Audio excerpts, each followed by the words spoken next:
All right, man. Enough business. Let's do some pleasure. All right, you will notice I wore my dad hat. Mm, I wore my yeah. dad shirt because we're talking about dad stuff this week. First 10 minutes are going to be about 10 minutes. Are going to be about politics. Y'all know the drill by this time.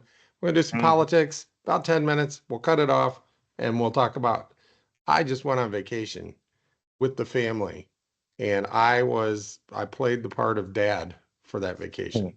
And then, by the way, the politics part, America's dad was just chosen as Kamala Harris's vice presidential candidate for the Democratic That's right. Party. So it's total dad theme today.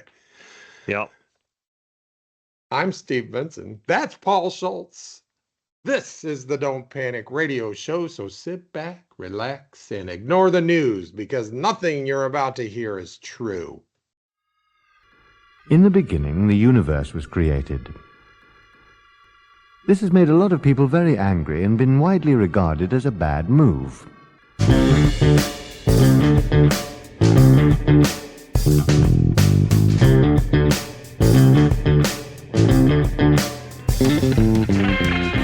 So first of all, that was a very serious thing I just did. I was nothing you're about to hear is true. You know who's not serious? Tim Walz, who was just chosen as Kamala Harris's running mate. Here, did you hear what I did there? I said Tim Walz, Yeah. just chosen as Kamala Harris's. I'm gonna start calling her Kamala Harris. Here is Walz. Oh, I got you. I got you. Sorry. All right. I'm on. I'm on now. I didn't realize the mic was on.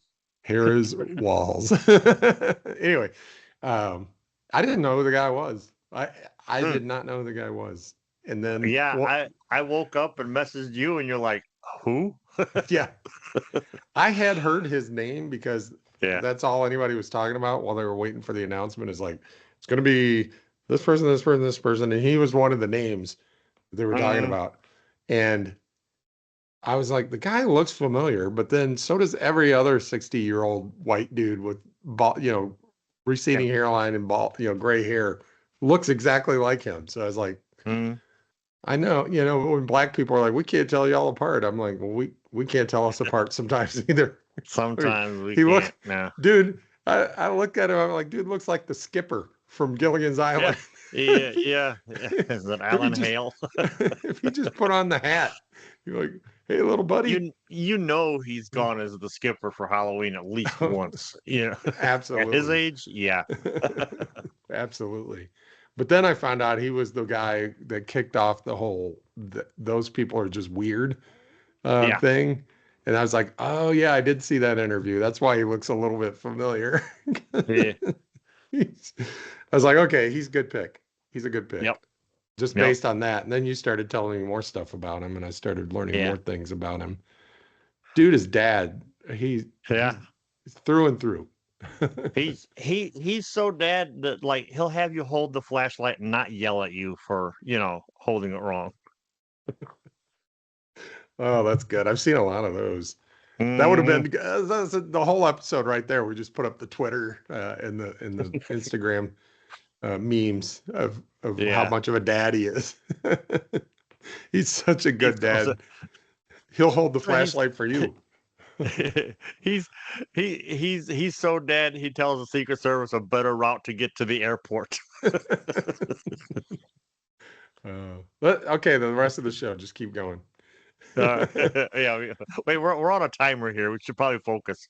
Yeah, I'm sure it's been all over TikTok, but Mm, all these things. So here's the thing. He signed a bill to give to feed kids like in hmm schools, breakfast and lunch. yeah, And I'm like, I've been the first time I heard of that, I was like a libertarian and I was like, oh, well, it's food. Parents are supposed to feed the kids. And I was like, we have public education. Plenty of uh-huh, studies have shown it's hard to learn when you're hungry. It's uh-huh, also hard to learn if you don't have the books, the paper, the place to sit, air conditioning, heat in the winter. There's all sorts of things that you need in hmm school and to be successful in school. They're hmm keeping you there, and it's a law that you have to be there. It's not like it's voluntary. If you want to go to school, you can go to school. You have to be in school. and they're keeping you there for 7 or 8 hours. People Mhm. need to eat in a span of 7 or 8 hours. Yeah. They need to drink water. They need to go to the bathroom.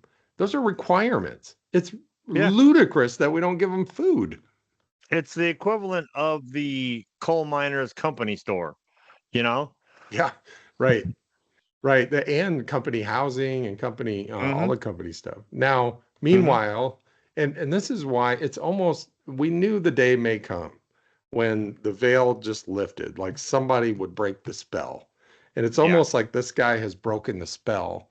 And he's like, you can't talk about and to these folks on the right, today's right, MAGA right, we'll say. You can't talk to them Mhm. as though you're debating policy, right? Mhm. Because they don't have any policy other than, I don't know, Sarah Huckabee Sanders signed a bill allowing, 13-year-olds to work or 12-year-olds, some Yeah. really young age to Yeah. work. And I'm like, on the one hand, you got Tim Walz signing a bill to feed kids. On the other hand, you got the GOP signing a bill to let kids work, I guess, so they can buy their own food. I don't know. It's like these kids these Mhm. days need to work to buy their own food. And it's bizarre, it's ludicrous, it's weird. Mhm. Yeah, it's weird. By the way, I'm not a huge fan of using the word Mhm. weird. At first, I Mhm. was like, hold on, that's our word. Uh, and Constance was like, could we make it strange? Could we make it odd? Could we come up with another word? And I was like, after thinking about it, the two things that tell me, no, just relax, we'll use the word weird. One, uh, there's good weird. Like if you don't mind being Mhm. called weird, you're good weird. If you mind Mhm. being called weird and it makes you mad, you're bad weird. All right. Exactly. Exactly. The second thing is African American folks in this country have had every word they could. There's a whole South Park episode on it. Have had every word from from street living and from their culture gets appropriated, right? Their Yep. words are Yep. always getting appropriated. Woke is an African American word that Yeah. got appropriated and misused. So I'm like, hey, if us weird folk can loan this word to the liberals and to the all the people trying to defeat fascism, that's a pretty small price to pay. If if African Americans can have everything from their culture taken and misappropriated and misused, we can put up with this for a few months, right? These people are Yep. weird. Mhm. I didn't really think about it that much. I Yeah, I noticed you're still kind of like yeah, you were struggling there for a minute. yeah. And it's just the energy that's been, I didn't realize, and I'll just admit, I didn't realize how much people were de-energized by Joe Biden. And Mhm. now I get it. Like Mhm. I could never see him pushing back against this weirdness, like the JD Vance weirdness or the Trump weirdness. I could never see them making these clowns look like clowns. I could never see that happening. I Mhm. would just sit back and be frustrated by it.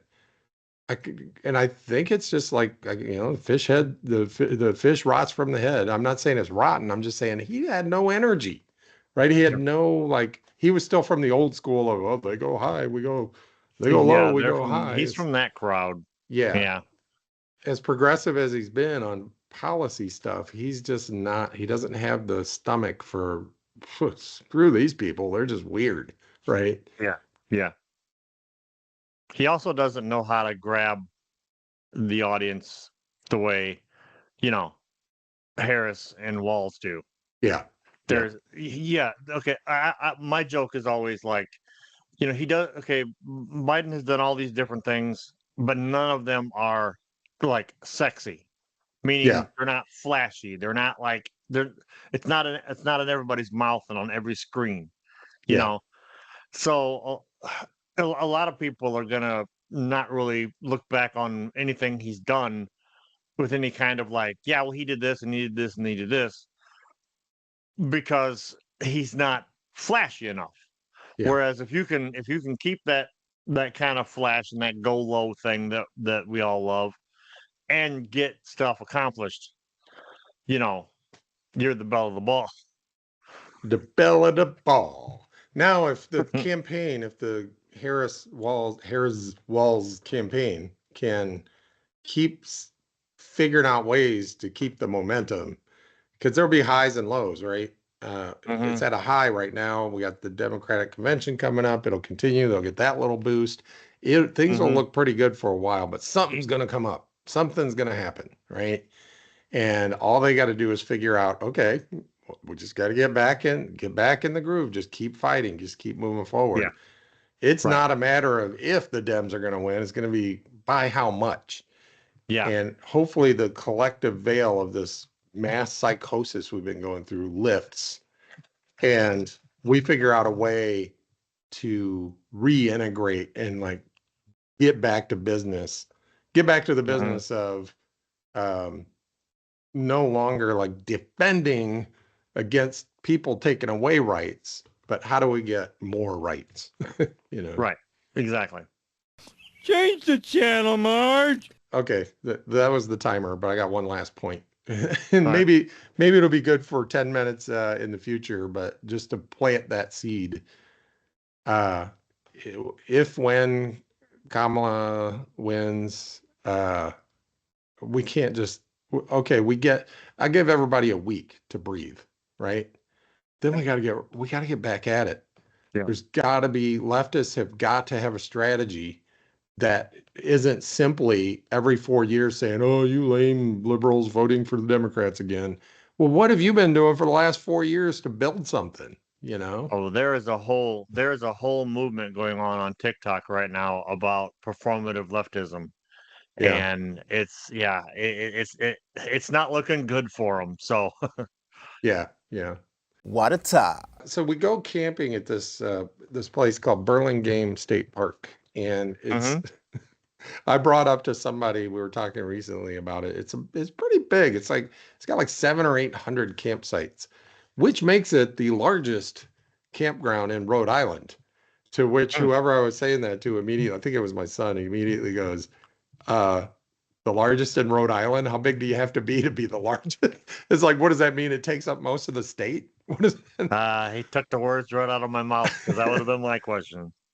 Rhode Island's pretty amazing when it comes to all those states out there are, but Rhode Island's its own thing, right? First of all, it's not really on the way to anywhere unless you make a little diversion to go through it. Or you're coming in from the water, maybe. Yeah, right. Like if you're coming in from the water, even if you're coming in from the water, you got to kind of steer around Massachusetts to get to it. You know, you got to go. You're like, I'm headed for Rhode Island. Oh, Massachusetts is in the way. Okay, go around Cape Cod, kind of circle around. And its official name, which I kept thinking about and kept being like, oh, I don't want to think about this too much, is Rhode Island and Providence Plantations. I was like, ooh, yeah, that's right. Plantations. So we camp at this campground, and it's a nice campground. There's a little pond there called Watchog Pond, which we would call a lake. Because it's not pond size, it's big. Which we kind of swim in, and that's kind of fun. But the showers, I remember the first year we get there, and it's like, all right, time for a shower. You got your towel, your flip flops, your little toiletries bag. You go in there. I'm like, how do you turn this thing on? There's no handle. There's a shower head, but nothing. There's a little box, and it says to start shower, insert 3/4. So I come marching back out, and somebody comes marching out from the other one, and we look at each other, and I'm like, got any quarters? It's like, no, why would I have any quarters? All right. So we went up to the little camp store, it's like, got any quarters? Change machine's right there. The only thing I could figure, so it's have you ever timed yourself taking a shower? I don't know how long I need. 3 minutes, 4 minutes, 5 minutes. I don't know. What if I put 3/4 in and I lose track of time and I got soap all over my face and hair, and it's like an episode of MASH. Somebody turns off the water and I'm like, I'm just lathered up in soap from head to toe, and I come running out. Does anybody have any more quarters? I didn't know what to do. Klinger, Yeah, like Klinger. I got my shower cap on. So anyway, we got a bunch of quarters, and we figured that part out now. This is our 4th time going there. So I go to the bank beforehand and buy a bunch of quarters. And so we got our stash of quarters. And this one shower, I put my 3/4 in, and it just turns on. And it's like that episode of Seinfeld where they all bought the high power shower heads. Yes. Klinger and his little buddy, but Newman bought the elephant one. Like, Yes. and it's what it felt like. It just comes on, and I'm like, you're not up against the thing, trying to claw my way back, and Yeah. super hot. And I'm like, they're trying to save money.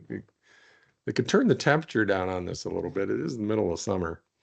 I had one hotel shower in Michigan that was like that. After several years of doing conventions and just having the water come drizzling out, and I cranked them knobs, and it just knocked me to the other side of other side of the tub. You're fighting it, trying to get back to it. Your skin is like, you're like one of those people in those high G Yeah. things they put astronauts in. It's like you're like a dog with his head out the window, flapping behind. Pretty much. Yeah. So that was nice, and the campground was nice, and and as it always is, and our family was there, which is my wife's cousin and her husband, and they're just great people. We have a lot in common in terms of what we like to talk about and stuff. And I always have to add that, because if I say we have a lot in common, well, Gary's main thing is woodworking, not wood carving. He does some carving as part of his woodworking, but dude is like into woodworking, and he used to be a carpenter. He's retired now, but he used to be a carpenter and stuff, and he's into woodworking, which I love hearing him. Little thing about me that you probably know, but just for everybody else, if you're into something, I love talking to you about it. I don't know the first thing about woodworking. Well, I know more now because I've talked to Gary a lot. As I say, you probably know a few things. I kind of knew what a lathe was. You know, I know a drill. I mean, yeah. When I say I don't know one thing, I didn't know woodworking. Does he talk a lot about? Does he talk a lot about like the antique tools that he has that he woodworks with? He doesn't use antique tools. He has some antique tools, but he doesn't use them. He says, unless he needs it for something. But he said he only buys the best tools. He's like, one of his mantras is cheap tools are cheap. And get the good tools, and you'll thank yourself later. Now he's got some antique ones because he saw them in an antique shop or whatever and thought they were cool. Sure. But he did have one. He's like this giant wooden hammer. And he's like, and this is this thing. And I was like, is that an antique? He's like, no, I bought that new. I was like, it looks like something an Amish dude would use, you know? And he's like, no, this is for this thing over here. He uses phrases like tongue and groove, and I don't know, there was another phrase he used that I've totally forgotten, but I'll make something up. Is it a flippity floppity, right? He's like, this is a flippity floppity joint. And I was like, oh, how do you make a flippity floppity joint? He's like, with the flippity floppy over here. I was like, and then I put the two together because it was a word I'd heard before, like almost like a router, right? It's like, what does a router do? Well, it routes. I'm the butler. What do you do? I buttle. I buttle. Anyway, so that's so fun. I love talking to people about something they're into, because it just, first of all, I learn stuff, even if I don't retain it. Second of all, it's just an interesting conversation if somebody's into something, right? And you just ask them, and you're like, people love to talk about their thing that they're into. They don't think you're stupid if you don't know what a flippity floppity here is. I've never flippity flopped. How am I supposed to know? I mean, there's nothing worse than having a conversation with somebody who's not into anything. True. And there are a lot of them. That's me, which is why I love it when the other person's into something, because I'm not into anything. And so maybe you're into conversations with people into stuff. I think that's it. You're like Cool Hand Luke. Cool Hand Luke, spends the whole movie trying to figure out what his mission in life is, but he's helping all these people along the way, and he dies, not spoilers, not knowing what the hell his mission in life is. So you're like the Cool Hand Luke of you. I can eat 50 eggs. Gary did call me out. Gary's got a great personality, by the way. And he is a rare individual in that I can't detect any mental issues with him whatsoever. He was raised by loving parents who didn't impart any detectable trauma. He did go through a divorce, And I mean, you know what that's like. And he's like, it was hell. It was awful. But he doesn't seem to have any lingering trauma from that. Mm-hmm. It's just weird. But he has empathy. He cares about people. He's very progressive in his political thinking and otherwise. But his response is just like kind of like Tim Walz. It'd be like, well, of course. Why wouldn't you help people? Well, what's government for if not to help people? I mean, Mm-hmm. and why would you take away rights from people? It's just silly, right? Yeah. So that was fun talking to Gary and his wife, my wife's cousin, great person too. She's wonderful. But the thing about Gary, he will call you out on stuff, which I thought was really funny one time because I'm always self-deprecating and like trying to be humble and like I don't know how to fix anything. We need a No, handyman not at the you. house, right? And while I'm saying that one time, this is one time when I was out there without Constance being there. I get a text from Constance that says the dishwasher won't run. And I just texted back, there's a little floaty thing in the bottom. If you just kind of jiggle that a little bit. No, my first question was, is there water in it? She's like, yes, the water comes in, but then it just stops. I was like, there's a little floaty thing in the bottom. Jiggle it. It's probably stuck on something. Just make sure you undo this and it should run. 10 minutes later, she's like, okay, that fixed it. And I told Gary and Sharon, I was like, yeah, texted with, he goes, I thought you said you don't know how to do anything. But you just told me that. And you just told me another thing on the car that you discussed, like his car, like he had a problem with his alternator went bad. And he's like, it was a new battery and I put, and it's still messed up. And I was like, sounds like an alternator. I said, did you check blah, blah, blah, this and that? And he's like, yeah. And I go, yeah, it's an alternator. So he took it into the mechanic. The mechanic's like, yep, you need a new alternator. He's like, why do you say you don't know anything? Yeah, you're one of the most humblest cats I know. It's like, because I hate myself. That's why. Yeah, there's that. 7 time. I don't know if you knew this about Rhode Island, but there's this town called Newport. And Is that where the cigarettes come from? I never thought of that. I bet they do. It used to be a big rum making. Boston, Newport, those towns used to be big rum making areas. And there was a lot of traffic. I didn't know this until we went to this little lighthouse museum and it had a plaque that was talking about why they needed lighthouses around here, why there was so much boat traffic back in the day. And this gets you, there are two things I realized this from reading this sign. One is slowly this country is parts of the country are starting to come to terms with our checkered past. Rhode Island's a pretty left, I'd say center left state, not quite a Minnesota, but maybe close to Minnesota. So they might be a little bit ahead of the curve, but they included this in there, and I was like, good on you, because that would not have been included, say, 20 years ago. And it was ships would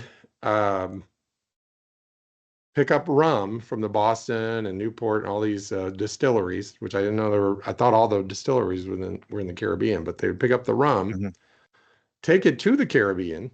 No, they would take the rum to the African coast, trade the rum for slaves and money and gold, slaves and gold, take the slaves and gold to the Caribbean, where they would trade the slaves and gold for sugar, which they would take up to Newport as this big triangle for the distilleries, for the rum distilleries, so they would just there was this big triangle of, so in the past, I believe that sign might have said there was a big rum trade. People don't know this, but a lot of the ship traffic was trading rum, and they would get the sugar from the Caribbean and make the rum here. And there was a lot of trade. They wouldn't mention that these same ships would pick up slaves from the African coast to take to the Caribbean and the southern U.S. for cotton. And so I was like, good on them. I mean, it's bad enough. It's bad enough to like know that like your ancestors were traded for like money, and gold, but to know that your ancestors were traded for booze, right, is even worse somehow. Oh yeah. And then so Newport has all these mansions that rich people we've heard of, the Vanderbilts, the Rockefellers, those folks had their little mansions there in Newport that they called their summer cottages. These things are 40,000 square feet. They're huge. Yeah, and they're cottage. huge mansions. They call them their cottages. They would spend maybe 2-3 weeks during the summer at them, and then they would go back to their New York, whatever, or wherever else they lived, right? And then these cottages, of course, were staffed year round to keep them going.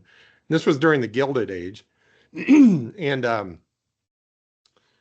which was brief. Like I always thought the Gilded Age and American aristocracy and Rockefellers and Vanderbilts and all these people, like I always thought of that as being a multi-generational thing.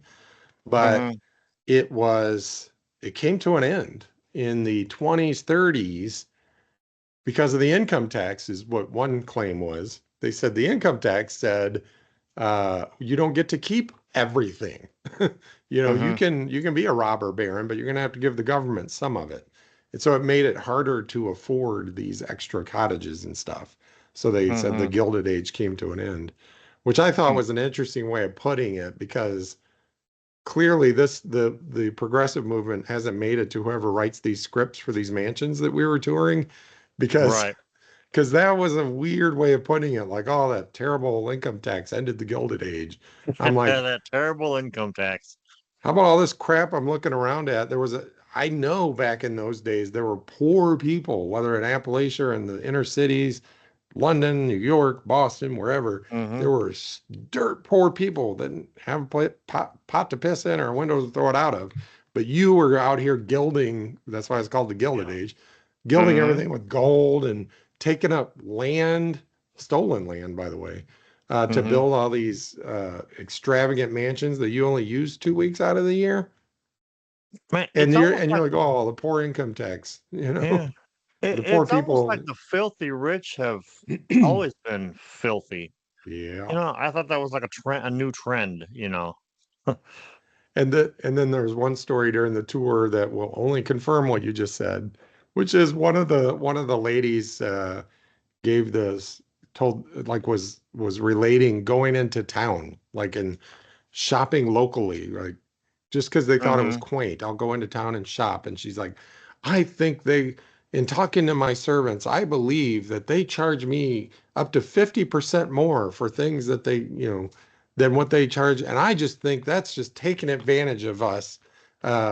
Just because they know we have money, they're taking advantage of us. And I was like, really? That's your complaint? Oh, you poor rich people getting taken advantage of by the locals who are like, oh, here comes Miss Rockefeller.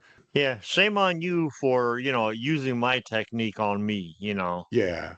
So we started asking the tour guides, like, can you show us where the servants lived? Because it's all this like, oh, and this is where Mr. Vanderbilt would do blah, blah, blah during his 2 weeks out of the year. I'm like, and and the house was staffed with 40 to 50 servants. And I'm like, 40 or 50 people to take care of like half a dozen? I want to see what their life was like. Was it a good life? Like, did they like the work?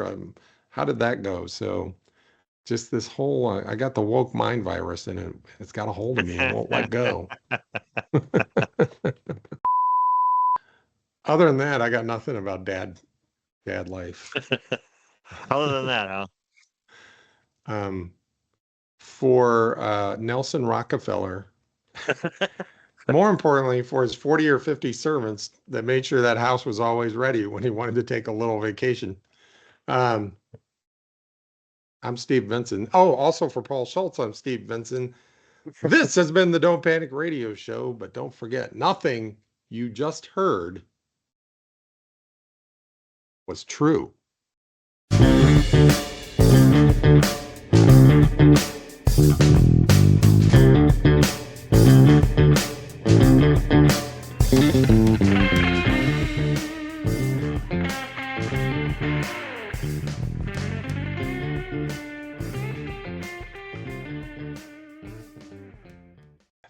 I'm an empath, and I feel other people's feelings.